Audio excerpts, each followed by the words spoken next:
ओम नमो भगवते वासुदेवाय। ओम नमो भगवते वासुदेवाय। ओम नमो भगवते वासुदेवाय। नारायणं नमस्कृत्य नरं चैव नरोत्तमं देवीं सरस्वती व्यासं ततो जयमुदीरयेत्। नष्टप्रायेषु अभद्रेषु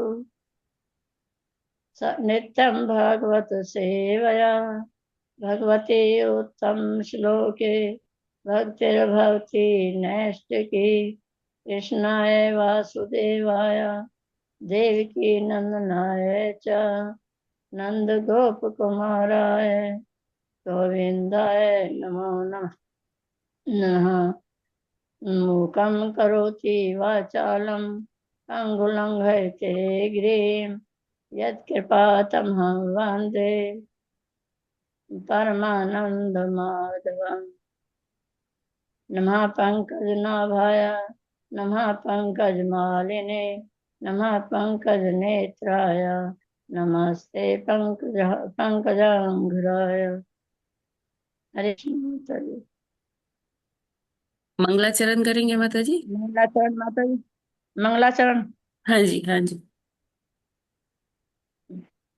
ओम अज्ञानतिमिरान्धस्य ज्ञानाञ्जनशलाकया चक्षुरुन्मीलितं येन तस्मै श्रीगुरवे नमः।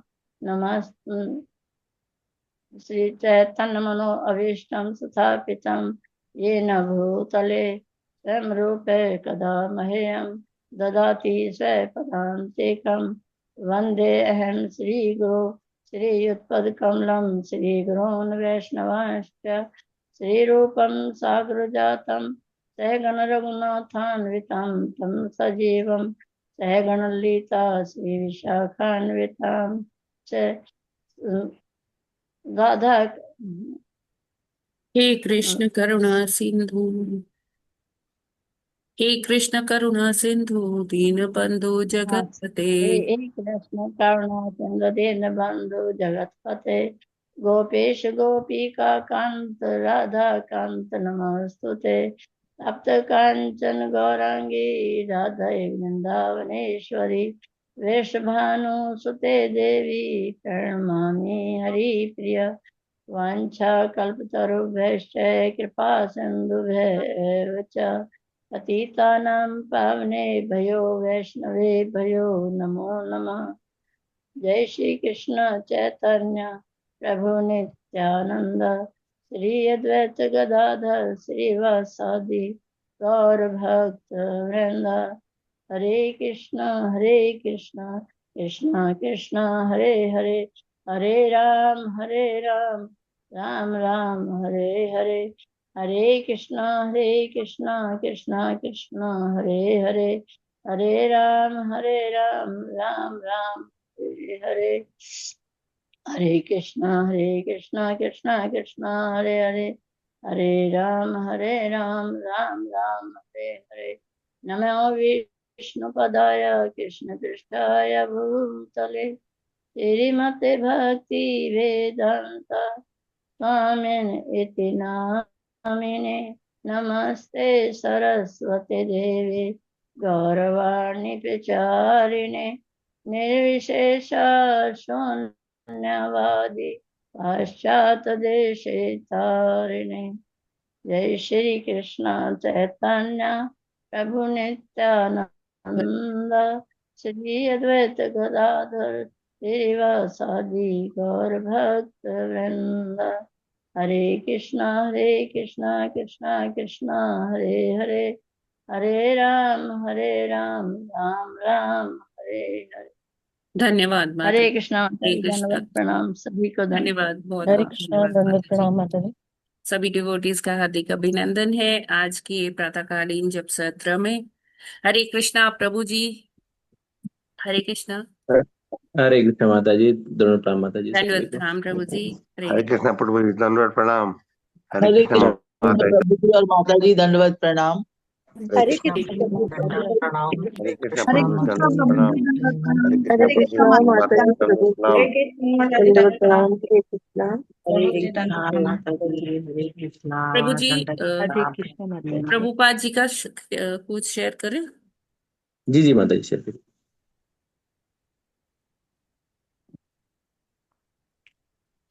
हरे कृष्ण प्रभु जी दंडवत प्रणाम। माता जी दंडवत 7 प्रणाम जुलाई सभी भक्तों को। अनिरुद्ध को पत्र 1968। जय सदैव श्री कृष्ण का कृष्ण। चिंतन करो और गंभीरता के साथ कार्य करो और फिर सब कुछ अपने आप होता जाएगा। जगद्गुरु श्रील प्रभुपाद जी की जय। तो प्रभुपाद जी यहाँ पर जीवन जीने का मूल मंत्र हमें बता रहे हैं। जैसे कि हम सभी जानते हैं, हम सभी लोग यही प्रयास करते हैं कि सारी चीजें जो हैं वो तुरंत के तुरंत घटित हो जाए, और हम सभी लोग जो सारी हमारी इच्छाएं हो वो सारी इच्छाएं जो है भगवान पूरा करें। लेकिन हमें समझना होगा कि कोई भी कार्य जब हम करते हैं तो कार्य तुरंत फलीभूत हो ऐसा संभव नहीं है। आप आप मान लीजिए पे एक कोई पौधा लगाते हैं, तो पौधा जब लगाते हैं तो पौधा वो फल देने में बहुत समय लेता है। आम का पेड़ लगाएंगे, आम का पौधा लगाएंगे तो 5 वर्ष लेगा कोई भी। तो इस तरह से हमें समझना होगा, जैसे जामुन हम कहते हैं कि 10 साल लगता है, 7 साल 8 साल। तो इसी तरह से कोई भी कार्य फलीभूत होने में अपना एक समय लेता है। उसी तरह से जब हम भक्ति करने की शुरुआत करते हैं और 2 4 6 महीना भक्ति करते हैं, और फिर कई बार भक्त और साधक आके पूछते हैं कि प्रभु जी 1 साल से भक्ति कर रहे हैं लेकिन फिर भी जो है नाम जप करने में मन नहीं लग रहा है, या बहुत सारे जो पूर्व भक्ति में आने से पूर्व जो कार्यकलाप थे वो कार्यकलाप जो है बार बार उसका मनन और चिंतन होता रहता है, तो इन सब बुराइयों से कैसे बाहर निकले, या क्रोध कम नहीं हो रहा है, या काम जो है वो यथावत बना हुआ है। तो हमें समझना होगा कि सभी जो भी हम कार्य करते हैं उस कार्य की एक एक एक सीमा होती है और एक उसका समय सीमा होता है। और वो समय सीमा जब तक पूरी नहीं होगी तब तक जो है चीजें यथारूप में नहीं होंगी। तो हमारा जो प्रयास होना चाहिए, हमारा प्रयास, जैसे भगवान भगवद गीता में थे कर्मण्येवाधिकारस्ते मां फलेषु कदाचन। तो हम सभी लोग जो है कार्य तो करते हैं लेकिन फल पहले, फल की अपेक्षा सर्वप्रथम कर लेते हैं। और और मनोवांछित फल प्राप्त करने के लिए हम भक्ति में भी लगते हैं। हमें लगता है कि ये हम करेंगे तो हमें मनोवांछित फल प्राप्त हो जाएगा, तुरंत प्राप्त हो जाएगा, लेकिन ऐसा नहीं है। हमें धैर्य की आवश्यकता है, और बिना धैर्य के, अगर धैर्य के अभाव में अगर अधीर हो जाएंगे तो चीजें जो है सुचारू रूप से नहीं कार्य सुचारू रूप से चल नहीं पाएंगे। हमें भगवान के योजना पर पूरी तरह से श्रद्धा होनी चाहिए, विश्वास होना चाहिए, क्योंकि हमारी कुछ योजनाएं होती है और भगवान की कुछ योजनाएं होती है। तो कई बार अगर हमारी योजनाएं सुचारू रूप से, हमें मनोवांछित फल नहीं प्राप्त हो रहा है या जो हम चाह रहे हैं वो नहीं प्राप्त हो रहा है, तो इसका अर्थ क्या है? इसका अर्थ है हमें धैर्य रखने की आवश्यकता है। तो धैर्य क्यों रखने की आवश्यकता है? क्यों इसलिए रखने की आवश्यकता है कि हो सकता है अभी हम परिपक्व अवस्था में नहीं पहुंचे हैं, या अभी हम इतने योग्य नहीं हुए हैं कि जो भी चीजें हम मांग रहे हैं या प्राप्त करने की चेष्टा कर रहे हैं उस चीजों को हम उसको हम संभाल पाए, या उसको हम उसकी देख रेख कर पाए। जैसे छोटा बालक होता है, और छोटा 5 साल का बालक या 10 साल का बालक जो माता पिता के साथ 4 पहिया वाहन में प्रवास करता है, तो कई बार उसकी भी इच्छा होती है कि लाओ मैं गाड़ी चलाता हूँ। लेकिन माता पिता जो है उसे गाड़ी चलाने नहीं देते। क्यों? क्योंकि अभी वो योग्य नहीं हुआ है, अभी इसकी आयु नहीं हुई है, और अभी उस विषय को संभालने के उसकी क्षमता नहीं है, उसको विवेक नहीं है। और बच्चा जिद करता रहता है लेकिन माता पिता उसको टरकाते रहते हैं, और तब तक नहीं देते जब तक कि वो योग्य हो जाए। जैसे वर्तमान समय में बहुत सारे बच्चे और बहुत सारे युवक युवतियां जो है वो कुपथ के मार्ग पर चल पड़े हैं। और उसका मूलभूत कारण क्या है? कि माता पिता ने उन्हें स्वतंत्रता दे रखी है। जैसे कई बार माता पिता बड़े ही गर्व के साथ ये घोषित करते हैं कि हम जो है अपने बच्चों को किसी प्रकार का बंधन में नहीं डालते, हम अपने बच्चों को किसी प्रकार के, उनके जीवन में किसी प्रकार की रोक टोक नहीं करते। क्यों? क्योंकि वो स्वतंत्र हैं, और हम उन्हें स्वच्छंद रूप से जीवन जीने की छूट देते हैं। और इस कारण से आप देखिए कि युवा पीढ़ी जो है आजकल किस तरह से कुमार्ग पर, कुपथ पर चल पड़ी है। तो हमें समझना होगा कि हमें हमें योग्य मार्गदर्शन देने की आवश्यकता है, क्योंकि जो बच्चे हैं उन्हें कुछ जीवन के विषय में अनुभव नहीं है। तो अगर हम उन्हें कुछ भी करने के लिए स्वतंत्र छोड़ देंगे तो वो फिर उनके लिए घातक होगा। क्योंकि जैसे अगर आप, एक उदाहरण है कि अगर अपरिपक्व अवस्था में आप चीजें कर देंगे तो चीजें जो है वो सुचारू रूप से नहीं चलेंगी, सुचारू रूप से कार्य नहीं करेंगी। तो बच्चों को मार्गदर्शन देने की आवश्यकता है। आजकल देखिए छोटे छोटे बच्चे, एक दिन मैं गया था बाल कटवाने के लिए, और वहां पर, और सामान्यता भी, छोटा सा बालक था, और उस बालक, हो सकता है 3 साल का 4 साल का बालक हो, और उस तरह से बातें कर रहा था जैसे बड़ों की तरह बातें कर रहा था। साथ ही साथ उसके घर वालों ने क्या किया, उसको हाथ में मोबाइल दे दिया, और वो मोबाइल देख रहा है, क्या कर रहा है क्या नहीं कर रहा है। हाँ, तो इस तरह से अगर उसको मार्गदर्शन न दिया जाए, देखिए अ, मनुष्य जीवन जो है, जैसे अ, गुरु और शिष्य का संबंध, या माँ और पिता का संबंध इसी तरह से होता है, जैसे माता पिता का कार्य होता है कि जो बालक, जैसे हमारी परवरिश होगी, जैसे हमें मार्गदर्शन मिलेगा, उसी तरह से हमारे जीवन की दिशा और दशा तय होगी। और इसी तरह से गुरु के साथ जिस तरह से हमारा संबंध होगा, गुरु के निर्देश का जिस तरह से हम पालन करेंगे, उसी तरह से हमारा आध्यात्मिक जीवन तय होगा। तो हमें बहुत बड़े ही सावधानी के साथ हमें गुरु के निर्देशन का भी पालन करना चाहिए, और माता पिता का दायित्व है कि अपने बच्चों को भी उचित मार्गदर्शन दे, तो शास्त्रोचित हो। और जब हम मार्गदर्शन दे देते हैं तो उसके बाद हमें समझना होगा कि जो जो उसके प्रतिफल है, वो हमारे मनोवांछित आ भी सकता है और नहीं भी आ सकता है। लेकिन किसी भी स्थिति में हमें यही सोचना है कि हमने अपने दायित्व का निर्वहन किया, बस। तो हमें कल को ये नहीं लगना चाहिए कि हमने अपने दायित्व का निर्वहन नहीं किया और उचित मार्ग अपने बच्चों को, बालकों को नहीं सिखाया, नहीं नहीं बताया, नहीं सिखाया। तो इस तरह से हमें हमें समझना होगा कि हमारा कार्य, जैसे हम नवसाधक भी हैं, तो नवसाधक या साधक भी हैं, तो साधक का दायित्व यही है, उसके हाथ में यही है कि वो सिर्फ भक्ति के नियमों का पालन करे, नाम जप करे, साधु संग करे, भागवत श्रवण करे। और ये सब करने से उसके उसके उसके पूर्व कर्मों के अनुसार उसे फल और प्रतिफल मिलता है। जैसे कुछ लोग जो है वो आते हैं भक्ति में, और तुरंत ही भक्ति में बहुत ही गंभीर हो जाते हैं, तीव्रता से अग्रसर हो जाते हैं। तो इसका अर्थ क्या है? इसका सीधा सीधा अर्थ है कि वो पूर्व जन्म की जो उनकी संचित जो भक्ति की जमा राशि है, वो बहुत ही अधिक है। तो इसलिए वो तुरंत भक्ति की डोर को पकड़ लेते हैं, या किसी मार्गदर्शन को पकड़ लेते हैं, और फिर उस पर निरंतर उस डोर को पकड़ करके भक्ति पर आगे बढ़ते रहते हैं। और इसके उलट कई लोग होते हैं, उनकी भक्ति की जमा पूंजी जो है बहुत ही शैशव काल में होती है, और उन्हें कितने भी भक्ति संबंधित ज्ञान दिया जाए, वो भक्ति में उतने गंभीर नहीं हो पाते। लेकिन किसी भी स्थिति परिस्थिति में हमें समझना होगा कि सभी की आध्यात्मिक एक यात्रा है, और इस यात्रा में सभी प्रवास कर रहे हैं। इसको इस तरह से समझ सकते हैं कि हम सभी लोग एक रेलगाड़ी में हैं, और रेलगाड़ी में अलग अलग प्रकार के डिब्बे होते हैं, वातानुकूलित पहली श्रेणी, वातानुकूलित द्वितीय श्रेणी, वातानुकूलित तृतीय श्रेणी, फिर शयनयान श्रेणी होती है, फिर जो है वो सामान्य श्रेणी होती है, दीनदयाल श्रेणी होती है। तो हम सभी लोग जो हैं अलग अलग डब्बों में बैठे हुए हैं, और भक्ति में अलग अलग प्रकार की गंभीरता है। और ये गंभीरता किस आधार पर है? ये गंभीरता जो है व्यक्ति के परिश्रम, व्यक्ति के पूर्व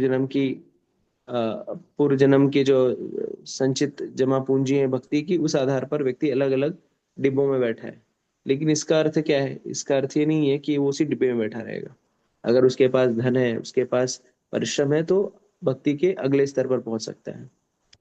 तो भक्ति के अगले स्तर पर पहुंचने के लिए व्यक्ति को ये भक्ति जो है वो स्वयं स्फुरित होनी चाहिए। जैसे हम लोग कहते हैं ना कि बाने बनिया बाजार नहीं लगता। अगर सारे बनियालों को पकड़ करके एक जगह पे बाजार स्थापित करवा दिया जाए तो बाजार चलेगा, इसकी कोई प्रत्याभूति नहीं है। और वो बाजार वास्तविकता में बाजार होगा क्या, ये भी नहीं, क्योंकि बाजार जो होता है वो ऐसे स्थान पर होता है जहाँ पर सभी लोगों की उपलब्धता हो, लोग आ जा सके, और लोग जहाँ पर सामान खरीदे। आप कहीं भी गांव में कहीं भी एक कोने में ले जाके 10 बनिया को बैठा देंगे तो बाजार नहीं होगा, अगर वहां पर व्यवसाय नहीं है तो उसी तरह से हमें भक्ति में गंभीरता ये स्वयं स्फुरित होनी चाहिए। जैसे किसी के द्वारा इसको बाध्य नहीं किया जा सकता। हम सभी लोग यहाँ पर उपस्थित हैं सुबह सुबह, तो हो सकता है कि हम सभी लोग जो हैं, हमें किसी ने बांधा नहीं कि आप सुबह उठ करके, और यहाँ पर कोई जांच भी नहीं कर रहा है कि आप लोग यहाँ पर उपस्थित है अथवा नहीं।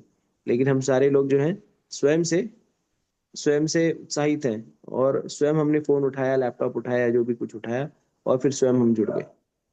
तो उसी तरह से भक्ति करने से, निरंतर भक्ति करने से क्या होता है, निरंतर भक्ति करने से हमें भगवत कृपा प्राप्त होती है। तो हम सारे लोग जो हैं वो कुछ ना कुछ कुछ ना कुछ अपनी इच्छाओं को भी पूरा करना चाहते हैं। जैसे हम सभी लोग शुद्ध भक्त नहीं है, हम सभी लोगों की सकाम भक्ति है। और सकाम भक्ति जब करते हैं तो कोई ना कोई इच्छा लेकर के करते हैं कि अगर मुझे कुछ पूर्ति हो जाए, नौकरी अच्छी लग जाए, शादी अच्छी हो जाए, बीवी अच्छी मिल जाए, पति अच्छा मिल जाए, नाम क्या कहते हैं, गाड़ी हो जाए, बैंक बैलेंस हो जाए, सारी चीजें इस तरह से हम बहुत ही कामनाओं को लेकर के हम कार्य करते रहते हैं। लेकिन और ये सारी कामनाएं जो है कोई बुरी भी नहीं है, होनी चाहिए कामनाएं। लेकिन हमें समझना होगा कि इन कामनाओं को पूरा करने के लिए हमें अ, अहर्निश कर्म करने की आवश्यकता नहीं है। हमें सिर्फ भगवत भक्ति करने की आवश्यकता है, और जीवन को सुचारू रूप से चलाने की आवश्यकता है। हमें ये नहीं सोचना चाहिए कि हम बहुत परिश्रम करेंगे तो हम ज्यादा सफलता प्राप्त करेंगे, ज्यादा धनोपार्जन कर पाएंगे, हमारी इच्छाएं जो है वो हमारे परिश्रम के माध्यम से पूरी हो जाएंगी। देखिए, हमें समझना होगा कि भगवान जो है वो लक्ष्मीपति है। लक्ष्मी सहस्त्र सहस्रम सेवे मानम, तो सहस्त्रों लक्ष्मी के स्वामी भगवान है। और भगवान जो है वो कुछ भी करने में सक्षम है, किसी भी प्रकार की इच्छा को पूरा करने में सक्षम है। लेकिन वो इच्छाएं भी पूरी करेंगे जब हमारी गंभीरता को देखेंगे, और उन्हीं इच्छाओं को पूरा करेंगे जो इच्छाएं जो हैं हमारे भक्ति में अग्रसर होने के लिए आवश्यक हैं। जैसे श्रील प्रभुपाद जी का उदाहरण देखते हैं हम लोग। तो श्रील प्रभुपाद जी की ये हार्दिक इच्छा थी कि वो पहले खूब धन कमा लें, खूब जो है पैसा इकट्ठा कर लें, और उसके बाद जो है वो भक्ति संबंधित कार्यों में गंभीरता से जुड़ेंगे। और फिर उसके लिए उन्होंने अधिक प्रयास किया, बहुत प्रयास किया। और उनके ऊपर पारिवारिक दायित्व भी थे, बेटियां थी, विवाह करना था, बच्चे थे, परिवार था। और उसी को जो हम कहते हैं ना, एक सामान्य जीवन, जैसे सामान्य लोगों का जीवन होता है कि हम अपने बच्चों को स्थायी कर दें, उनके लिए व्यवस्था कर दें, और फिर भक्ति के पथ पर जाएं और आगे बढ़ें, संन्यास इत्यादि ग्रहण करें। तो उन्होंने बहुत परिश्रम किया, लखनऊ में मेडिकल शॉप खोला, दवाई की दुकान खोली, अ, क्या कहते हैं, दवाई बनाने वाली प्रतिष्ठान डाला। तो काफी कुछ प्रयास किया, और बार बार जो है वो सारे प्रयास उनके विफल हुए। कहीं लग गई, कहीं चोरी हो गया, कहीं लोन हो गया, तरह तरह से जो है उनके सारे प्रयास विफल हो गए। लेकिन जब जब उनके प्रयास विफल होते थे तो उसे वो दुर्भाग्य नहीं समझते थे। ये नहीं सोचते थे कि भगवान देखिए मेरे ऊपर कितने कठोर है, या मेरी इच्छा को पूरा नहीं करना चाह रहे हैं, या मुझे सहयोग नहीं दे रहे। बार बार प्रभुपाद लीलामृत में हम सुनते हैं कि प्रभुपाद जी जब जब उनको विफलता प्राप्त होती थी तब तब उसे भगवान का अनुग्रह मान करके कार्य करते थे, और उस श्लोक का स्मरण करते जिसमें भगवान कहते हैं, ये से अनुग्रहामि हरश्च धनम सनाय। तो इस तरह से, इस प्रकार से वो इस प्रकार से वो किसी भी स्थिति परिस्थिति में, विपरीत परिस्थिति में भी भगवान का अनुग्रह मानते थे। और जो भी उनके जीवन में घटता चला गया उसी पर वो पूरी तरह से पूर्व भगवत भगवत कृपा को मान करके आगे बढ़ते रहे। तो उसी तरह से हमें समझना होगा कि भगवान की भक्ति, भगवान की करुणा तब नहीं होती जब जब जब हमारी इच्छाएं पूर्ण रूपेण पूर्ण हो जाए। अगर हमारी इच्छाएं नहीं भी पूरी हो रही हैं तो ये भी भगवान की ही कृपा है। जैसे अभी हाल ही में आप लोग सभी अवगत होंगे कि किस तरह से एक हवाई जहाज जो बम्बई से, गुजरात के अहमदाबाद से लंदन जा रहा था, और वो जहाज जो है दुर्घटनाग्रस्त हो गया उड़ने के 2-3 मिनट बाद ही। तो हमने उसमें देखते हैं कि एक एक स्त्री जो थी, एक बालिका जो थी, वो जाम में फंसने के कारण उसकी वो हवाई जहाज में बैठ नहीं पाई। संभवतः जब वो बैठ नहीं पाई होगी तो उसने बहुत ही अपने भाग्य को कोसा होगा, क्योंकि वहां से वहां की यात्रा में कम से कम 50-60 हजार रुपया तो लगभग खर्चा ही हुआ होगा, लगा ही होगा। तो उसने सोचा होगा कि देखो मेरे भाग्य फूट गए, अब मैं बैठ नहीं पाई, 60 हजार का घाटा हो गया, इत्यादि इत्यादि। नाना प्रकार के उसने अपने आप को कोसा होगा। लेकिन अंतोतगत्वा जब घर पहुंची होगी और उसने देखा होगा कि हवाई जहाज जो है वो दुर्घटनाग्रस्त हो गया, सारे लोग मारे गए, तो फिर उसने भगवान को प्रणाम किया होगा, उनको धन्यवाद दिया होगा कि भगवान आपने मुझे बचा लिया। तो इसी तरह से हमें समझना होगा कि भगवान की योजना जो है वो सभी के लिए अलग प्रकार से होती है, और कार्य कार्य होंगे लेकिन भगवान की योजना के अंतर्गत ही। तो हमें हमारे हमारे हमारे हाथ में जो है सिर्फ भक्ति करना है, भगवान का स्मरण करना है, कृष्ण की सेवा में संलग्न होना है। और हमें ये पूर्ण रूप से कृष्ण के ऊपर छोड़ देना चाहिए कि हमारे लिए क्या सही है।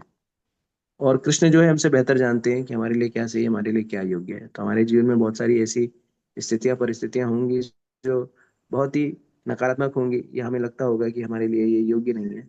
तो भी कोई चिंता की बात नहीं है। हम सभी लोग जो हैं अपने कर्मफलों के कारण, अपने किए गए पूर्व जन्म के कर्मों के कारण नाना प्रकार का शरीर प्राप्त करते हैं, विशेष प्रकार का परिवार प्राप्त करते हैं, विशेष प्रकार का सगे संबंधी प्राप्त करते हैं, स्नेहीजन प्राप्त करते हैं। तो ये सब हमारे कर्मफलों के कारण होता है। हमें यही सोचना है, ये सारे जो है मेरे पूर्व जन्म के कर्म है। अगर कोई दुख दे रहा है, अगर कोई सुख दे रहा है, तो ये सब इसी पर आधारित है। तो हमें ज्यादा चिंतन करने की आवश्यकता नहीं। किसी भी स्थिति परिस्थिति में हमें सिर्फ जो है भगवत नाम का जप और कीर्तन और भागवत श्रवण करने की आवश्यकता है। और अगर हम निरंतर श्रवण करते रहें तो सारी चीजें जो है अपने आप जो है सही होती जाएंगी। तो हमें जो है सिर्फ और सिर्फ धैर्य रखने की आवश्यकता है कि भगवान जो करेंगे वो हमारे लिए अच्छा ही करेंगे। हमें पूर्ण रूप से श्रद्धा और विश्वास होना चाहिए कि जो भी हमारे जीवन में घटित हो रहा है उसके लिए हमारे कर्मफल दायित्व है, उत्तरदायी है। और भगवान की योजना जो है सर्वोत्तम योजना है। उस योजना के आगे जो है बाकी सारी योजनाएं जो है वो निरस्त है एक प्रकार से। तो केवल भगवत योजना, कृष्ण की योजना पर हमें पूर्ण रूप से विश्वास होना चाहिए। और वो श्रद्धा और विश्वास जो है वो तभी बढ़ेगा जैसे जैसे हम भक्ति का अनुशीलन करते जाएंगे, शास्त्र का अध्ययन करते जाएंगे। और इस तरह से भगवत अनुभव जो है वो दिनों दिन बढ़ता जाएगा। देखिए, एक ही स्थिति परिस्थिति में सामान्य व्यक्ति जो है विचलित हो जाता है, लेकिन दूसरी स्थिति में भक्त जो है वो विचलित नहीं होता। क्यों? क्योंकि उसे पता है कि भगवान उसके लिए जो भी चीजें करेंगे वो उसके लिए सर्वोत्तम होगा, उसके लिए जो है सर्वोपरि होगा, उसके लिए लाभप्रद होगा। तो इस तरह से हमें चाहिए कि कोई भी काम है, कोई भी कार्य है, उस कार्य को अगर हमारी इच्छा है, स्वेच्छा है, तो हमें जो है सिर्फ अपना परिश्रम देना है, अपना श्रम देना है। और अपना कार्य करने की हमें छूट है। उस कार्य को करते हैं, उसका फल मनोवांछित भी आ सकता है और नहीं भी आ सकता है, लेकिन किसी भी स्थिति में उसे हम भगवत अनुग्रह ही मानना चाहिए। और रही बात जहां तक भक्तों की है, तो भक्तों के जीवन में कभी भी भगवान जो है, संभवतः ऐसा कम ही होता है कि भगवान का भक्त कोई इच्छा करे और भगवान उसको पूरा ना करे। तो भगवान उसको पूरा करते हैं अपने शुद्ध भक्तों की इच्छाओं को। लेकिन शुद्ध भक्त जो है, अगर भौतिक इच्छा भी है तो भगवान की भक्ति करने का प्रभाव ऐसा होता है कि भौतिक इच्छाएं पूरी भी हो जाती है, लेकिन भगवान का भक्त जो है उसको भोग करने की इच्छा नहीं रह जाती। तो ये भक्ति की विशेषता है कि मान लीजिए आपकी भौतिक इच्छा कामना है कि मुझे ये चाहिए, मुझे वो चाहिए, मैं ये कर लूं, मैं वो कर लूं। ठीक है, वो सब सारी चीजें हैं। लेकिन भगवान की भक्ति करने के प्रभाव से वो अगर चीजें प्राप्त भी हो जाएं तो व्यक्ति भोग वृत्ति में नहीं लगता। जैसे ध्रुव महाराज की इच्छा थी कि उन्हें अपने ब्रह्मा जी से भी बड़ा उनको क्या मिले, राज्य मिले। हाँ, तो उन्हें राज्य मिला, उनको संपत्ति मिली, सब कुछ मिला। 35,000 वर्षों तक भोग करने की व्यवस्था भी भगवान ने कर दी। लेकिन ध्रुव महाराज का ध्रुव महाराज ने फिर अंतोगत हुआ कहा कि उन्हें अब भोग करने की इच्छा नहीं रही। सब कुछ होने के बाद भी भोग करने की इच्छा नहीं रही। तो इस तरह से हमें सिर्फ भगवत भावना भावित रहना है। और भगवान की भक्ति करते हुए सारी चीजें जो है, हमारी सारी इच्छा स्वेच्छा जो है भगवान पूरा करेंगे। भौतिक और आध्यात्मिक, खाली हमें भगवान पर पूर्ण पूर्ण श्रद्धा रखने की आवश्यकता है। ठीक है। हरे कृष्ण। हरे कृष्णा प्रभु जी, धन्यवाद प्रभु जी। प्रभु जी, इसी क्रम में ना कल का भी कोट था प्रभुपाद जी का, तो वो समझने में थोड़ा कठिनाई आ रही थी सभी को। तो अगर आप उस पर भी प्रकाश डालें प्रभु जी। जी उसमें बिल्कुल बिल्कुल। प्रभुपाद जी कहते हैं कि जो गुरु हैं वो हमारे आध्यात्मिक पिता हैं, और जो गायत्री मंत्र है वो हमारी आध्यात्मिक माता है। तो जी इसमें अगर आप प्रकाश डालें प्रभु जी तो हम लोग को अच्छे से और समझ में आए। जी बिल्कुल। तो जैसे कि व्यक्ति का जन्म जो है 2 बार होता है। तो एक जो कि माँ के गर्भ से होता है, और दूसरा जब व्यक्ति गुरु दीक्षा लेता है। ठीक है। तो तो इसके लिए जब दूसरा जन्म जब होता है तो उसे द्विज कहा जाता है, द्विज। तो वास्तविकता में जब हम जनेऊ धारण करते हैं, उपनयन जब होता है, वास्तविकता में उपनयन ही जो है दीक्षा होता है। क्योंकि व्यक्ति जो है उपनयन पहले गुरुकुल में जाता था, और गुरुकुल में गुरु गुरु स्वीकार करता था, और गुरु के माध्यम से उसे गायत्री प्राप्त होती थी। और इस कारण से उसके द्विज द्विज कहा जाता था। वर्तमान समय में जो है व्यक्ति गुरुकुल इत्यादि जाता नहीं है, गुरुकुल जाता नहीं है और वो सामान्य विद्यालयों में पढ़ता है, तो इसलिए ये जो द्विज होने वाली जो परंपरा है वो कहीं ना कहीं खंडित होगी। तो इसलिए जैसे इस्कॉन में जो है हरिनाम दीक्षा होती है और द्विज दीक्षा से ब्राह्मण दीक्षा भी कई बार कह देते हैं ज्ञानतावश। तो वास्तविकता में व्यक्ति जब गुरु के माध्यम से हरिनाम जप करने की शुरुआत करता है, वही उसकी उसका पुनर्जन्म होता है। तो वो वो क्योंकि चूंकि उस गायत्री का जिससे हमारा भगवान से साथ संबंध स्थापित होता है, वो वो मंत्र जो है गुरु के माध्यम से प्राप्त होता है। इसके लिए पिता पिता गुरु को पिता कहा गया है, क्योंकि वो मार्गदर्शन भी करता है और गायत्री के माध्यम से गायत्री क्या करती है, हमें भगवान से जोड़ती है। तो इसके लिए इसे माता कहा गया है। तो हमें समझना होगा कि जो गायत्री मंत्र है और हरे कृष्ण महामंत्र में उसमें कोई अंतर नहीं है। ये हमें जानने की आवश्यकता है। अगर कोई ये सोचे कि गायत्री मंत्र जप कर रहा है और हरे कृष्ण महामंत्र जप कर रहा है, तो उसमें कोई अंतर नहीं है। गायत्री हरे कृष्ण महामंत्र का उद्देश्य एक ही है, भगवान को प्रसन्न करना। ठीक है। वैसे अ, वैसे शास्त्रों में कहा गया है कि गायत्री मंत्र जप करने के लिए योग्यता होनी चाहिए, गुरु के माध्यम से प्राप्त करने के बाद ही गायत्री का जप करना चाहिए। हरे कृष्ण प्रभु जी। सादर प्रणाम। दंडवत जी प्रणाम। जी प्रभु बताए।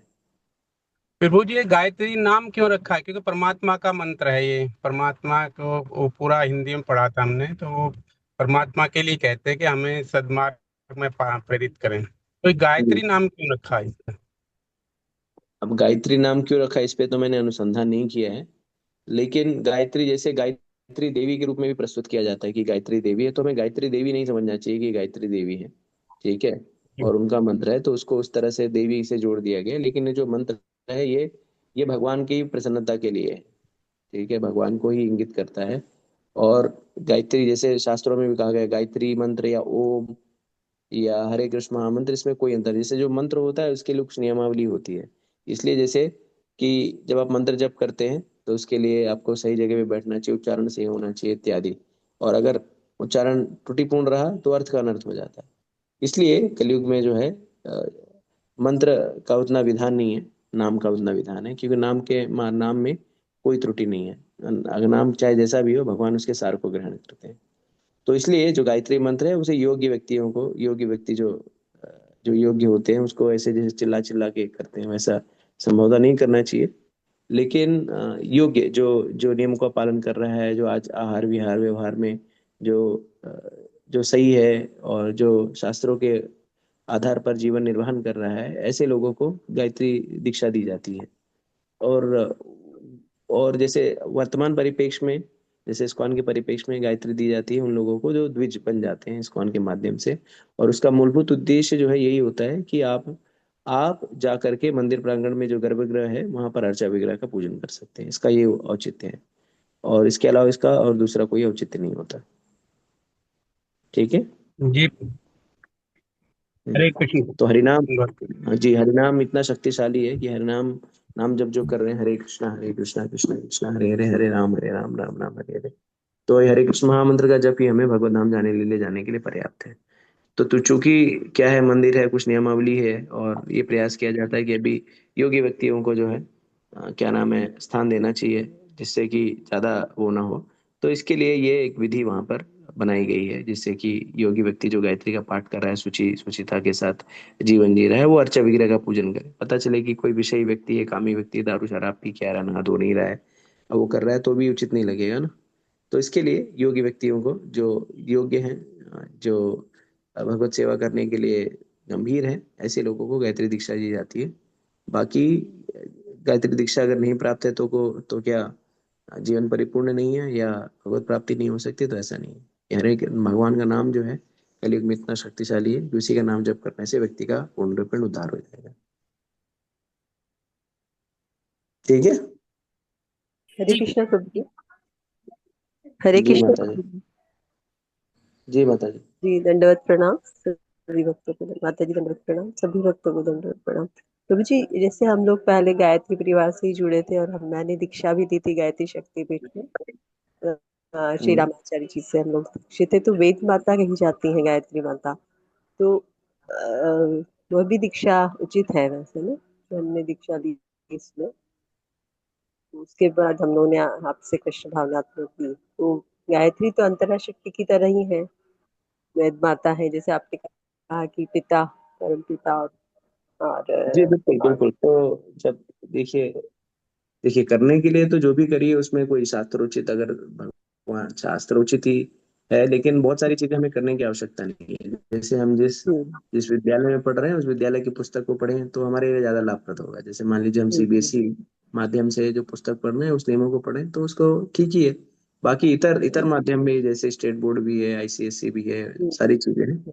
तो हमें उसके विषय में चर्चा करके उसका कोई लाभ नहीं है। देखिए कल जी, हमें प्रश्न आप पूछा, कृष्ण कृष्ण पुरुषोत्तम भावना महामंत्र वो अधिक सरल और सही, सरल विधि सरल है, है। सही है, और उच्चारण करने में भी उसका वो होता है। गायत्री मंत्र और का तो बोला जाता है कि उसको पारंगत होना चाहिए, उसमें जरूरी हर कोई नहीं उसका उच्चारण कर सकता, सही है चीज।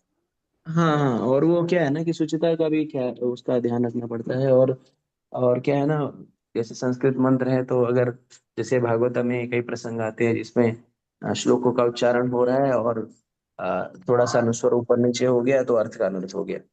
ठीक है। तो जी जैसे हाँ। वृतासुर जी वृतासुर वृतासुर की जब उत्पत्ति हुई तो वृतासुर की उत्पत्ति के समय उनके पिता ने ये संकल्प लेकर के पुरोहितों को कहा कि ये संकल्प लीजिए कि ऐसा व्यक्ति उत्पन्न हो, ऐसा जो इंद्र को मारे। लेकिन थोड़ा सा अनुस्वर ऊपर नीचे हो गया तो उसका अर्थ ये हो गया कि वो जो इंद्र के द्वारा मारा जाए। तो जी। जब श्लोकों का उच्चारण होता है तो अनुस्वर ऊपर नीचे हो जाता है। तो इस हम्म, कारण से जो है, क्या नाम है, हाँ, कहा जाता है कि आप मत करिए, लेकिन अगर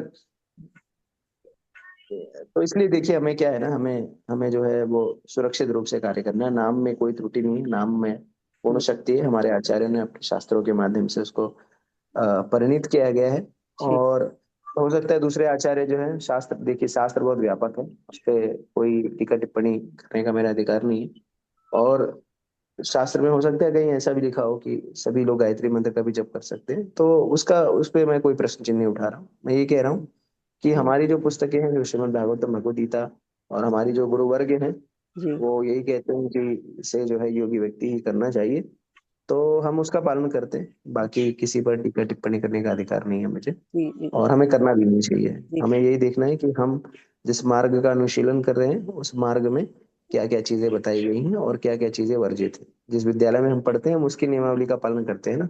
जी जी जी प्रभु जी तो बस धन्यवाद। इसी इसी मनोदशा में हमें कार्य करना चाहिए, और किसी के ऊपर हमें किसी प्रकार का कटाक्ष या टीका टिप्पणी करने का कोई अधिकार नहीं है कि और लोग क्या कर रहे हैं, उनकी क्या मनोवृत्ति है, कैसे क्या है, जी वो सही है गलत है, इसका हमें अधिकार नहीं है। जी हमें यही अधिकार है कि हम जिस शास्त्र का अध्ययन कर रहे हैं उस शास्त्र में क्या लिखा है, हमारे आचार्य क्या हमें कह रहे हैं, और फिर उसका पालन करें।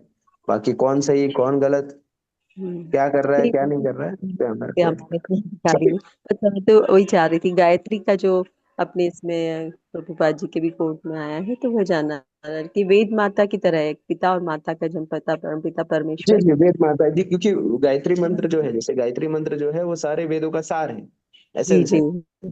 जैसे वही। हरे कृष्ण महामंत्र जो है, भगवान का नाम जो है, चाहे वो सीता राम हो, हरे कृष्ण महामंत्र हो, जो ये सब जो नाम है ना वो सारे वेदों का सार है। ठीक है। तो जी एसेंस एसेंस है। तो इसके लिए जैसे हम कहते हैं सूत्र रूप में अगर बताया जाए तो क्या है, यही है। तो जी इसलिए जो है उसे उसका उतना वो है।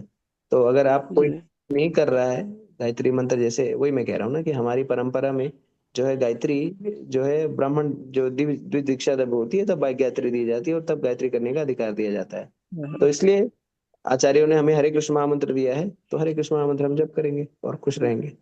और प्रभु जी दूसरा प्रश्न ये था मेरा, धन्यवाद प्रभु जी इसके लिए। दूसरा ये था कि जैसे माता जी ने कल बताया था कि दीक्षा जब होती है तो दीक्षा में हमें गुरु का ये महामंत्र मिलता है हमारे गाय कृष्ण भावनामृत में। और इसमें हमें गुरु के जैसे हम 16 माला तो हमें है ही, 16 माला करनी ही है।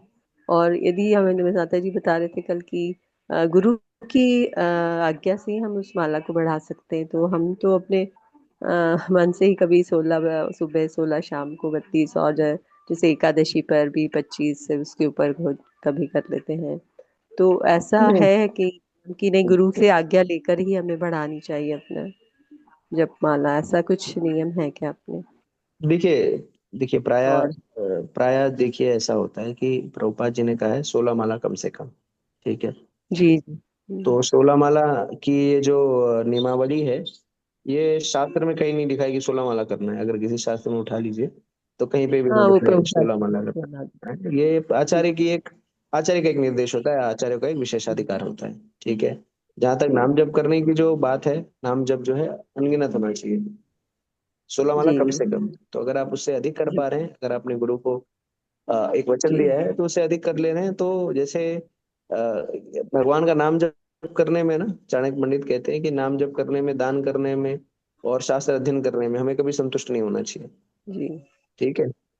तो जी। इसको जितना भी अधिक किया जाए आपके सामर्थ्य के अनुसार, तो 16 जैसे करिए, माता जी ने 32 कहा था करिए। कि जैसे यदि बढ़ानी है आपको तो गुरु महाराज जी की आज्ञा लेना जरूरी है, तो ऐसा। गुरु महाराज जी की आज्ञा, इसके विषय में तो मैं ऐसा कहीं भी मैंने, मतलब अभी तक तो हो सकता है मेरा ज्ञान हो, लेकिन मैं कहीं मैंने ऐसा कल सुना माता नहीं जी है। से कर नहीं पाई थी तो इसलिए मैंने कहा आपसे कर लेती हूँ। कल उन्होंने बताया था तो कि ऐसा आपको प्रभु जी, बढ़ाना है। मैंने इस कॉन्टेक्स्ट में बोला था कि जैसे फिक्स्ड नंबर ऑफ राउंड्स जैसे हम करते हैं, जो अनगिनत हम करते हैं वो तो हम हर दिन कितना भी कर सकते हैं। मैंने इस कॉन्टेक्स्ट में बोला था कि जैसे फिक्स नंबर ऑफ राउंड्स, जैसे मुझे एक दिन में जैसे 16 का है, उसके बाद अगर बढ़ाना है तो हम अपने गुरु से आज्ञा ले सकते हैं, क्योंकि और सेवाएं भी होती है। इस कॉन्टेक्स्ट में मैंने बोला था। अच्छा अच्छा, तो जैसे माता जी का ये कहना है कि जब मान लीजिए अगर आप कहीं मंदिर प्रांगण के आसपास रहती हैं और वहां पर कोई सेवा है आपकी, और पता चले कि आप नाम जप कर रही हैं और सेवा बाधित हो रहा है, या सेवा नहीं कर पा रही है नाम जप के कारण, मतलब किसी भी तरह से, किसी मतलब जैसे अब जैसे जो मंदिर प्रांगण में रहते हैं या समूह में रहते हैं, तो वहां पर सेवाएं भी निर्धारित होती हैं कि व्यक्ति को ये करना है, ये करना है। मान लीजिए सुबह उसको 7 बजे आरती करने जाना है, 7:15 और फिर वो कहने है मैं जप कर रहा हूँ, तो इस संदर्भ में माता जी ने कहा होगा। वैसे नहीं नाम जप करने के लिए अधिक, हम्म, नाम जप करने के लिए किसी प्रकार की नियमावली नहीं है। जी और किसी प्रकार का जो है किसी से, हाँ गुरु अगर पास में है तो संभवतः आप कोई बात नहीं, पूछ लेंगे तो अच्छी बात है। लेकिन जी जैसे गुरु प्रवास कर रहे हैं, आप उनके संपर्क में नहीं आ पा रहे हैं, तो अगर नहीं भी पूछे और नाम अधिक करेंगे तो गुरु उन्हें वर्ग जो है आपसे समर्पित प्रसन्न नहीं होगा करते उससे। हैं। जब उन्हें गुरु वर्ग, गुरु महाराज को समर्पित करते हुए करते हैं तो हाँ बस, तो अधिक, अगर अधिक नाम जप कर रहे हैं तो अच्छी बात है, कोई बात नहीं और उसमें किसी लेकिन से। ऐसा तो नहीं है कि सेवा जब मिलती है तो सेवा के समय नहीं करते हैं हम, वो छोड़ के और फिर हाँ, अपनी सेवा में लग जाते हैं, तो उसके फिर बाद करना शुरू कर तो देते अधिक हैं। नाम जप करने के लिए ना, अधिक नाम जप करने के लिए आपको संभवतः किसी से पूछने की आवश्यकता नहीं है। लेकिन अगर जी आपके प्रभु, पास, अगर बस अगर वही है, अगर आपके वही पास, कर। अगर अगर आपके पास है व्यवस्था कि आप गुरु महाराज से पूछ सकते हैं तो पूछ लीजिए, अच्छी बात है। जी लेकिन अगर नहीं है तो नाम जप अधिक करने के लिए किसी से विशेष आज्ञा लेने की वैसे तो हाँ, बस वही आवश्यकता नहीं है। स्पष्ट करना था। धन्यवाद प्रभु। हरे कृष्णा, धन्यवाद जी प्रणाम, जी। बहुत बहुत। आप उनको बता सकते हैं कि पूछ सकते हैं, अगर आपके आस पास में है गुरु महाराज तो आप पूछ जी सकते हैं कि मैं नाम नहीं, जप सेवा बढ़ाना जब चाहते मिलती है, सेवा के समय तो हम नहीं करते, उसके बाद पुनः शुरू कर देते हैं। हैं। जब जी बिल्कुल सेवा के बिल्कुल। समय सेवा में करते हैं बिल्कुल माता और जी का उसके बाद। परिप्रेक्ष्य ये है कि मतलब जैसे मान लीजिए आप हाँ 16 माला प्रतिदिन कर रहे हैं, अब ये सोच रहे हैं या अनुसंधान जी कर रहे हैं कि हमें जो है 20 माला करना चाहिए, तो गुरु जी को बता दीजिए क्या उनको कि प्रभु जी, गुरु जी मैं 20 माला करने का अनुसंधान इस दिन से शुरू कर रही हूँ, आपका जी। आशीर्वाद चाहिए। तो उसमें कोई बुराई भी नहीं, आप अच्छा करने हाँ जाए तो गुरु की कृपा मिलेगी, तो कोई बुरी बात नहीं, अच्छा ही है। जी जी। धन्यवाद, धन्यवाद, बहुत बहुत धन्यवाद प्रभु, दंडवत प्रणाम, हरे कृष्ण। हरे कृष्ण प्रभु जी। जी जी, हरे प्रभु जी बताइए। प्रभु जी, जो उच्चारण जो माला का है तो चार तरह का होता है। जैसे एक मन में करना, एक जिसमें होंठ हिलते हैं, एक कम आवाज में करना, एक ज्यादा आवाज में करना। तो इसमें क्या सेम है या इसमें कोई फर्क भी होता है?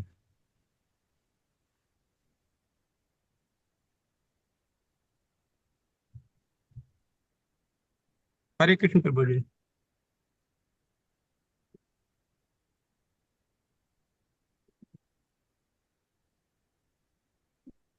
आवाज नहीं आ हाँ रही हरे प्रभु जी। कृष्ण, हाँ प्रभु जी प्रभु बताएं जी। बताएं तो। जी। हरे हाँ कृष्ण प्रभु जी। प्रभु जी, हरे हाँ बोलिए आवाज प्रभु। नहीं आ रही है। आवाज आ रही है प्रभु जी? हाँ आ रही है नहीं, प्रभु आवाज बताएं। नहीं। प्रभु जी, मेरा क्वेश्चन ये है कि जो हम माला का उच्चारण करते हैं, एक तो मन मन में करते हैं, एक होठ हिलते हैं, थोड़े दिखते हैं होठ हिलते हुए, हम मंत्र पढ़ रहे हैं। एक होता कम आवाज में जो पड़ोस का थोड़ा बहुत सुन लेता है, और एक होता ज्यादा उच्चारण जो सब सुन लेते हैं आसपास के सब। तो चारों में से इसमें डिफरेंस क्या है? सारा जो, हाँ सारा जो वो है ना, सारा जो उच्चारण जो है वो उच्च ध्वनि में होना चाहिए। प्रभुपाद जी हमारे आचार्य जो है, परंपरा आचार्य कहते हैं कि हम्म। उच्चारण इस तरह से होना चाहिए कि जब आप नाम जप करें, हरे कृष्णा कृष्णा कृष्णा हरे हरे, हरे राम राम राम हरे, तो आपके पड़ोस में अगर कोई बैठा है तो उसे सुस्पष्ट सुनाई देना चाहिए एकदम। अगर आपके बगल में बैठा है तो उसको आपका हरिनाम जो है सुनाई देना चाहिए। मन में प्रभु नहीं जी करना एक चाहिए, मन में नहीं प्रभु करना चाहिए, ऐसा हमारे आचार्य कहते हैं। हाँ, प्रभु जी एक चीज हो रहा है, मान लो तबीयत खराब है, जैसे मैंने मन में उससे करता था कम आवाज में, मैं 2 दिन तेज आवाज में करी थी माला, तो मेरा पूरा गला बैठा, क्योंकि तभी वो गले में फांस हो जाती है ना, वो कफ वगैरह आता है, तो उससे हम्म। वो फट जाता है यहाँ पे, और गला पूरा बैठ गया मेरा, तो तेज हाँ। आवाज में, तो क्या है इस कारण से कुछ क्यों जरूरी है कि वो तेज आवाज में करें? नहीं नहीं, जैसे आपका शरीर जो है गवाही नहीं दे रहा है, या शरीर शरीर जो है वो अनुमति नहीं दे रहा है, तो ऐसी स्थिति में मन में ही करिए। जैसे मैं खुद का ही बताता हूँ, कई बार जैसे बीमार हो गया हूँ मैं, ठीक है, और बीमार हो गया तो खुद ही बोलने की शक्ति नहीं है। हाँ, और बैठ के भी जप करने की शक्ति नहीं है, बीमार है व्यक्ति, एकदम ज्वर से पीड़ित है, रुग्ण अवस्था में है, तो उससे ये सोचना कि वो एकदम अ, कमर को सीधी करके नाम जप करेगा तो संभव नहीं है। तो लेटे लेटे ही, हाँ, और इतनी ऊर्जा भी नहीं है कि वो जोर से आवाज करके जो है बोले हरे कृष्णा, तो मन ही में कर लीजिए, कोई दिक्कत नहीं है। ना करने से अच्छा कुछ करना सही है, उत्तम है। ना मामा होने से अच्छा खाना मामा ही सही। जब बैठ के तो मैं कर लेता हूँ, जितनी जितनी देर बैठ जाता हूँ मैं, 1 डेढ़ 2 घंटे बैठ जाता हूँ आराम तो से, बैठ के तो हो अगर जाता है, अगर अगर लेकिन आपकी आवाज अगर नहीं आपका निकल कंठ पाती है। अगर आपका कंठ जो है वो उच्च स्वर में करने से अवरुद्ध हो जाता है, तो आप जो है वो क्या नाम है, मन में ही कर सकते हैं, धीमी आवाज में भी कर सकते हैं। लेकिन जिनका नहीं वो अवरुद्ध हो रहा है, उसे तो यही करना है कि उच्च स्वर में थोड़ा सा जप करना चाहिए। ठीक है प्रभु, थैंक, हरे कृष्ण हरे प्रभु, दंडवत कृष्णा प्रणाम। जी। हरे कृष्णा प्रभु जी। हरे कृष्णा। हरे प्रभु जी, जैसे ये मंत्र हरे कृष्णा का है, हरे कृष्णा कृष्णा कृष्णा हरे हरे, प्रभु जी ये गायत्री मंत्र है, ये किसका है? सूर्य नारायण का? हाँ, क्या क्या क्या? गायत्री मंत्र किसका हम्म, है? सूर्य नारायण का? नहीं नहीं, वो भी भगवान का ही है। जैसे ये गायत्री मंत्र यही तो है। जैसे गायत्री मंत्र भी जो है अलग अलग प्रकार के होते हैं, गुरु गायत्री होती, काम गायत्री होती है, तो ऐसा नहीं खाली एक ही गायत्री मंत्र है, अलग अलग प्रकार की गायत्री भी होती है। ठीक है, तो जो गायत्री मंत्र जो हम, वही जो ओम भूर्भुवः स्वः वगैरह वाला जो है, वो भी भगवान को ही वो हाँ करता हाँ प्रभु जी, यही ओम भूर्भुवः स्वः तत्सवितुर्वरेण्यं है। भर्गो देवस्य धीमहि धियो हम्म। यो न प्रचोदयात्। ये किसका है? सूर्य नारायण का है प्रभु जी? सूर्य का है, कृष्ण का ही है, विष्णु का ही है। विष्णु का है? हरे हम्म। कृष्णा प्रभु जी, दंडवत प्रणाम। हाँ। हरे कृष्णा प्रभु जी, दंडवत प्रणाम। जी माता जी, तो बताइए। प्रभु जी, वो जो भक्ति शास्त्री की क्लास है ना, थोड़ी थोड़ी 2-4 घंटे पहले आप मैसेज डाल दिया करो, वो 5-10 मिनट तो पहले डालते हैं, तो फिर कई बार फोन कहीं होता है, हम काम कर रहे होते हैं कहीं, तो पता ही नहीं चलता है। हाँ, वो रिकॉर्डिंग फिर में होती है ना यूट्यूब, माता जी। हाँ, फिर रिकॉर्डिंग में ही देखना पड़ता है।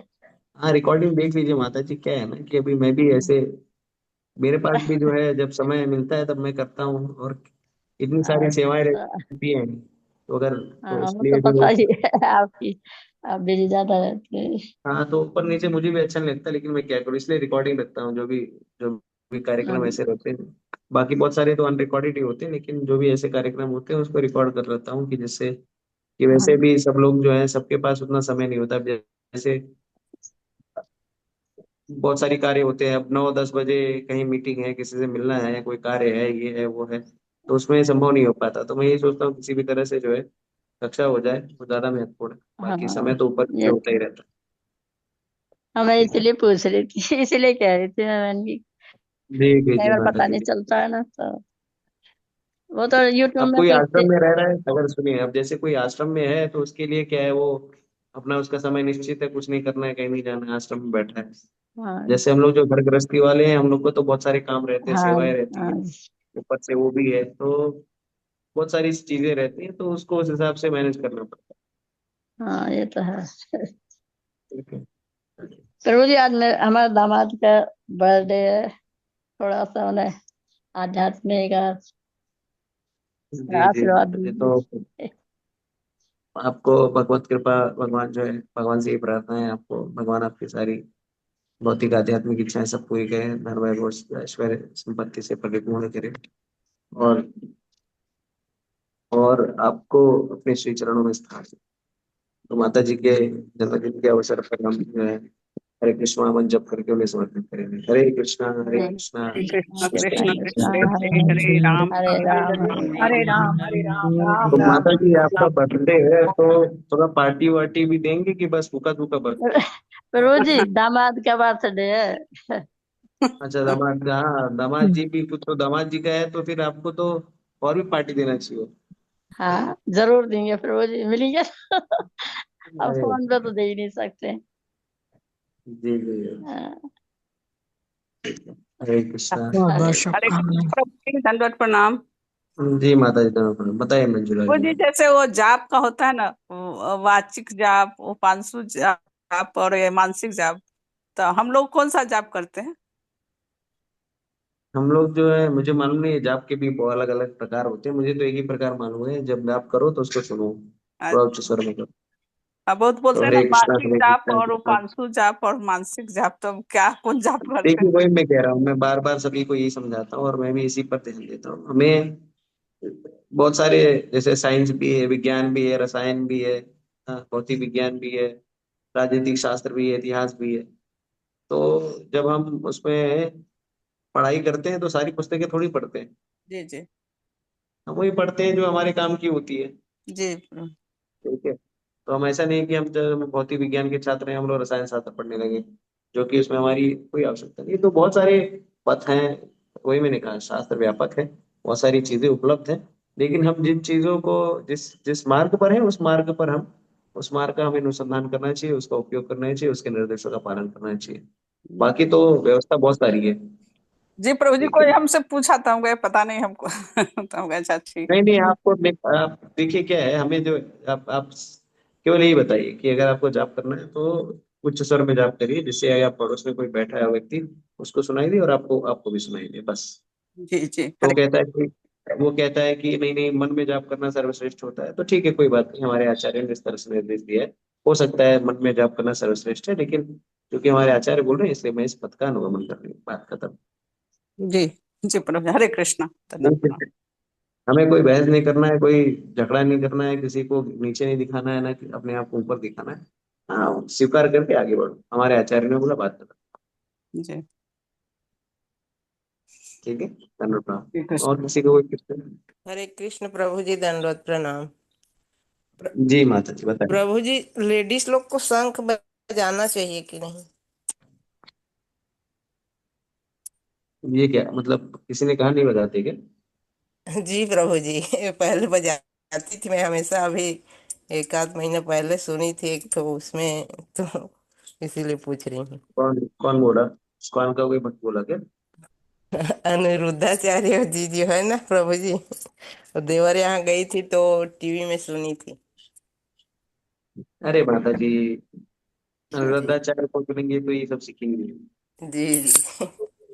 तो हमें, वही मैं कह रहा हूँ ना, हमें देखिए, बहुत सारी चीजें बहुत सारे स्थान पर लिखा है, लेकिन हमें अपने अपने अपने आचार्य को पालन करना है। ठीक है। जी अब अनुरुद्धाचार्य के आचार्य जो है वो बोलते होंगे कि माता जी को शंख नहीं बजाना चाहिए, हमारे आचार्य बोलते हैं, बजाइए।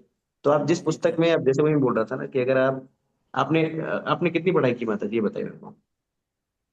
एमए क्यों प्रभु? एमए किस में किया आपने? सोशियोलॉजी में। सोशियोलॉजी में? तो जी आपने एमए बायोलॉजी क्यों नहीं पढ़ा? बायोलॉजी की बुक क्यों नहीं। नहीं पढ़ी? जी नहीं पढ़ती थी ना बायोलॉजी का बुक, क्योंकि आपको उसका जी जरूरत जी नहीं था, आपको सोशियोलॉजी का बुक पढ़ना था, आप एमए उसमें कर रही थी। तो उसी जी तरह से हमें जो है अपनी पुस्तक को पढ़ने की आवश्यकता है। और जी ऐसा नहीं कि आप सोशियोलॉजी की बुक अगर ले लेंगे तो ज्ञान हासिल कर लेंगे तो उसमें पाप हो जाएगा, लेकिन उसके लिए हमें विवेक होना चाहिए कि अरे यार, ये दूसरे बात, जैसे फिजिक्स में भी वही सूत्र होते हैं, वही मैथ्स गणित में भी सूत्र होते हैं, अगर फिजिक्स का सूत्र जो गणित में लगा देंगे ना, तो जी अर्थ का अनर्थ हो जाएगा। तो फिजिक्स का सूत्र जो है वो फिजिक्स में लगाएंगे और गणित का सूत्र गणित में लगाएंगे। उसी तरह से अलग अलग आचार्य जो कहते हैं उनके परंपरा के उनके उनकी जो मनोभाव है या उनके जो भक्ति का जो उनके जो जी प्रभु जी, शास्त्र उसको का अनुपालन अलग से करते हैं। स्पेशल मैं नहीं सुनती हूँ, वहां गई थी चल रहा था इसलिए सुनाया प्रभु नहीं जी। नहीं नहीं नहीं नहीं नहीं नहीं, कोई दिक्कत नहीं है। मतलब किसी को सुनना, आचार्य हैं, वैष्णव हैं, सभी लोग तो सुनने में कोई नहीं दिक्कत प्रभु जी, नहीं है। घर में तो ज्यादा टीवी ही नहीं देखते। हाँ, लेकिन हमें ये सावधान रहना चाहिए क्योंकि अगर ऐसा कुछ है ना तो हमें अपने आचार्यों को देखना चाहिए, हमारे आचार्य क्या कहते हैं। जी ठीक है। जी प्रभु जी, थैंक यू, हरे कृष्णा। हरे कृष्ण। हरे कृष्ण। हरे कृष्णा, सादर प्रणाम। प्रणाम माता जी। माता जी बताएं। ये जो गायत्री मंत्र है, जो ओम भूर्भुवः स्वः, जो विश्वामित्र जी ने दिया था, बाकी सारे जो भी अभी जो आपने कहा कि गायत्री मंत्र बहुत तरीके का, तो वो सभी विश्वामित्र जी ने दिया था? नहीं नहीं, अलग अलग शास्त्रों में अलग अलग स्थानों पर अलग अलग व्यक्ति ने उसको दिया। ठीक है। खाली ये तो वाले गायत्री मंत्र विश्वामित्र जी ने दिया था? नहीं नहीं, वो ओम भगवान ने भी, भूर्भुवः। भगवान से वो प्रकट हुआ गायत्री, विष्णु से। अच्छा, तो जो क्योंकि शास्त्रों में है, जो विश्वामित्र जी ने दिया था गायत्री अलग अलग मंत्र। शास्त्रों में जैसे अगर आप देखें तो शिव पुराण में लिखा है कि सुदर्शन चक्र जो है भगवान को शिव जी ने दिया। देवी भागवत में लिखा है कि सुदर्शन चक्र भगवान को देवी जी ने दिया। तो अलग अलग स्थानों पे अलग अलग है। तो हमारे आचार्य जो बता रहे हैं हमारे शास्त्र में, तो भगवान के जी द्वारा प्रकट हुआ है। ठीक है। जी जी जी। हरे कृष्ण, सादर प्रणाम। राम।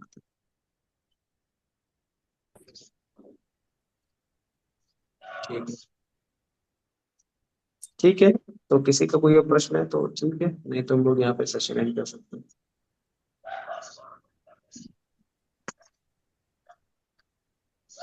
थैंक यू प्रभु जी, आज का सेशन तो क्यूए सेशन ही हो गया। और बहुत बहुत धन्यवाद प्रभु जी, आपने अपना समय निकाला हम लोग का डाउट्स लेने का लिए। Thank you Prabhu thank you माता जी। तो यहीं पे सत्र को समाप्त करते हैं। जी। हरे कृष्ण प्रभु जी, दंडवत हरे प्रणाम। कृष्णा प्रभु जी, हरे कृष्णा, निरंतर दंडवत श्रीमद् प्रणाम। भागवतम की जय। जगदीश हरे श्री कृष्णा प्रभु जी, धन्यवाद हरे कृष्ण प्रणाम। माता प्रभु जी जी, दंडवत प्रणाम। दंडवत प्रणाम। सभी हरे माता जी और कृष्णा सभी प्रभु जी को धन्यवाद प्रणाम। हरे कृष्णा माता जी हरे धन्यवाद। कृष्णा, हरे सभी को कृष्ण हरे धन्यवाद। कृष्णा प्रभु जी, माता जी सभी को दंडवत प्रणाम। हरे कृष्णा, हरे सभी को कृष्णा दंडवत प्रभु जी, प्रणाम। हरे प्रभु जी हरे कृष्णा, कृष्ण, सभी को सभी को धन्यवाद। दंडवत प्रणाम। प्रभु जी दंडवत प्रणाम। हरे कृष्णा, सभी को धन्यवाद प्रणाम। हरे हरे कृष्ण माता जी, हरे दंडवत